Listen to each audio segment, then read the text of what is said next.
a lot of question marks about the mentality of the Spurs players, I think, in this match because of the way they approached it. Well, I think I'm going to talk about Spurs before I talk about Arsenal, because I think you raised an interesting point there. Obviously, before the game, we've got no Rice, we've got no Erdegaard, we've got no Mikel Merino, we've got no Calafiori, we've got no Zinchenko, we've got the squad is pretty depleted, right? Look at the bench, and Spurs fans are like, you've only got one injury. Look at our bench and tell us we've only got one injury. There's 5 teenagers I've never heard of, right? And I thought this midfield battle with Jorginho and Partey, I was bricking it because Partey's been terrible off the ball. He's not the player he was 5 years ago. And Jorginho hasn't played 90 minutes since, I think, May or March. He was very much a bit part player towards the end of the season. He's obviously getting on. Yeah. And I thought, if there's a midfield with any sort of legs, we're done for. And then I saw the lineup and I thought it was Bentancur, Maddison, and then it was Kulusevski as the third midfielder, right? Now, obviously, Kulusevski is much more of a winger, kind of more traditional, right? So I thought, my God, Bentancur has got a lot of work to do in that midfield. If he is the only one who's doing defensive work, then we might have a chance here. And I feel like he just left that area of the field completely open for us. I think it was really quite naive from Ange. Now, obviously, we know he doesn't adapt how he plays. He's got his idea, his plan B is to do plan A better, all that kind of stuff. But I thought that was really just a gaping mistake there. That even playing kind of a Saar maybe in midfield would have been a little bit better than having. I know Kulusevski was actually one of Spurs' better players on the day, but I think maybe dropping Johnson, playing Kulusevski further up, having Saar in that midfield would have provided a bit more solidity. Sure. Because even though Arsenal barely left their own half for much of the game, when we did break, there was no resistance in midfield, and we were just able to break through fairly easily. So I think from what I've heard, there's a lot of kind of impatience towards Ange now. And I found his comments quite fascinating that so last season he said, when he was quizzed about set pieces, I don't care about them. It doesn't bother me, right? He then, after this game, was annoyed about the narrative about set pieces. Mate, you set the narrative last year when you made those comments, right? This is your creation. So I think he's starting to lose a bit of that charm that he had with the media, and we're starting to maybe see what he's a bit more naturally like. And then the comments about, I don't sometimes win in my second year, I always win something in my second year, is just unnecessarily piling pressure on yourself. And I think maybe we're seeing him wobble a little bit, and the decisions he made in this game were not up to scratch. But I also think with that Spurs team, I don't know why they don't shoot. I just don't know why they don't.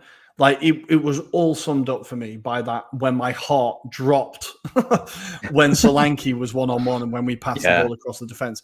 But that split second, he hesitates on the ball, and then Saliba's there. You don't get that time with Saliba around. You don't get that split second. Do you feel like there's a bit of, with Spurs at the moment, there's a bit of a passing the responsibility in an attacking sense, right? Someone else, he'll score. It just felt like none of them were really willing to take a shot. Son was good first half, disappeared second half. Why do you think that clinicalness isn't there? Is it just as simple as they haven't got Harry Kane anymore? I think there's an element of they've always been used to a Harry Kane-like figure when you kind of reminisce about the old guy. But I think you've got to kind of go beyond that and say, look, this is now Ange's style. These are his players, right? And I think they create a lot in the sense of that they're very strong on possession. They're very quick and counter-attacking style. But like you say, that they have no end products. And I think that's the frustrating thing about how this match highlighted that kind of ability that was lacking from Spurs. Another interesting point is, and I'd be interested to get your thoughts on this as well, is that whilst they are building this team to compete with your top fours and the equivalents, really, the types of players that they're brought in are very much maybe players that are progressing, maybe not the end product, so to speak.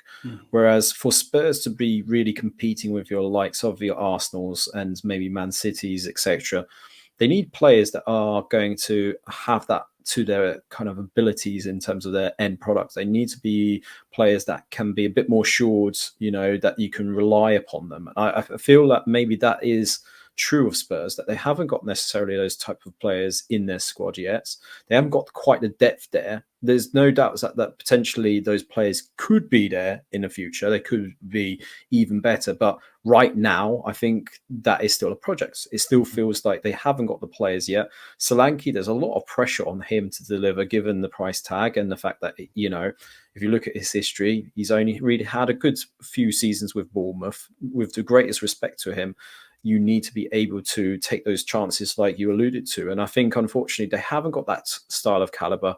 And I do question maybe that's over-reliance on Ange being persistent with this style of football. It's all about playing this aesthetically, really counter-attacking but quick style of football. But they haven't necessarily got the same kind of finishers that can take the chances. If you think about the midfield contribution as well as the kind of up-front position, they haven't got anyone beyond the likes of, say, a Son. Like, I'll be brutally honest, I don't know Kulusevski's total for this season, let alone last season, but I don't think it even goes into double figures. So whereas if you compare that to the likes of a Man City or Arsenal, you got players that contribute goals. They also do the assists quite well. I just don't think they've got that. And on top of that, to compound it, you've got this kind of set piece scenario as well. Now, I don't want to dwell on that too much because it's been hounded in the press about that being a focal point. But I think it is getting to a point where if you can't do the basics right, this team cannot evolve. They cannot push on. If you can't defend, fine, but then try and make sure you don't play too much to the weaknesses, and that is by playing zonal marking. What were they thinking? And although they weren't in the same position as they were in the last North London derby at Tottenham Stadium, where they were already 2-3 down by half time, this is still the fundamentals that are still being replicated and still not being adapted and not working on it. And if Vicario is really weak at claiming crosses, then ensure that he's covered. Make sure you've got the key men marking the right players. You've got the likes of Maddison and Kulusevski marking the likes of Gabriel. On what world does that make any sense? It doesn't make any sense. And I'm afraid Ange just needs to look at maybe ripping up the book and going back to basics. Get rid of zonal marking from set pieces, and then they might be able to do something. But I also think maybe the system just doesn't suit the players. I don't know what your thoughts are on that one. I think the whole set pieces thing, we're going to get to it from an Arsenal point of view as well. But I think it's a willful, it's willfully not addressing the issue now. Because, like you said, last year we scored 2 corners against them. They scored 1 for us, right? But 2 set pieces last year, the exact same scenario this year. I think you have to willfully be it's kind of pig-headed at this point. So I think there is an issue there that needs looking at. That being said, Arsenal are the best team in the league at set pieces, right? So you're coming up against the best team in the league. Even if you have been training it, you might concede one, right? What I think is unforgivable actually isn't really systematic with that goal. I think Romero is my favourite Tottenham player. He keeps scoring for us. He keeps gifting us goals. But that defending is absolutely criminal. I do not know what he was doing. No. He's looking at the player up until the point where he needs to look at the player. And then he turns his back to him and just walks away. And I think, look, whoever tried to say that was a foul, I'll just take you back to St. James's Park last year when Joelinton climbed on the back of Gabriel and scored after the ball had gone out. Do you remember that one? And Gabriel was told, you need to be stronger there, right? If that's not a foul and that's a goal, then on no earth is that a foul, right? Gabriel just gives him a shove. Romero is weak. He switches off. He's literally doing the opposite of his job. And I think that something like that, Ange can drill until he is blue in the face with a player like that. But if you're going to have those lapses in concentration, you cannot mitigate for that. That is something that you just be like, I did not tell you to forget all the basics of defending. Right. So I think as much as there is a systematic thing there, what Romero did is genuinely unforgivable. I think if one of our defenders did that, I would be raging. And I think the fact that Romero does this basically every big game I see, he has a moment where he's a liability. I think that's the reason why no one else has gone for him. Right. I think he's just a bit of a liability. But for us, he's a fantastic player for us. So I'll take it. So I think there are issues with Tottenham. Clearly, I think Ange. The issue is he's not going to change. We know he's not going to change, and I think he's given himself a very short rope to kind of hang himself with. If you know what I mean, he's not going to get much leeway. Vicario, I think, is a really interesting one because obviously we take a look at Italian football on this pod as well. Fantastic shot stopper. Genuinely thought he could push Donnarumma for the number 1 shirt at one point.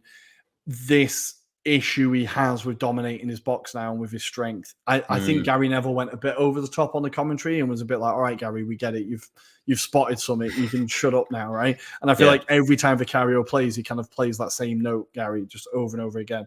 But this is becoming a trend now. It is an issue. But then again, it's for the team there to protect him. His own players get in the way and stop him from being able to come for that cross, even if he did want to. Like, it's just all the complete mess, terrible defending. But I think Spurs just completely, at no point, beyond the nerves of it being a derby and me being scared of losing, there was no point where I was like, they're going to score here. Maybe the first 10, 15 minutes when Raya made a few saves. Solanke was really unlucky with that header. At that point, I thought, okay, we need to wake up a bit. But then the longer the game went on, I was like, we'll be fine. Like, I think it'll be all right. And the second we scored, I was like, okay, yeah, we'll take this.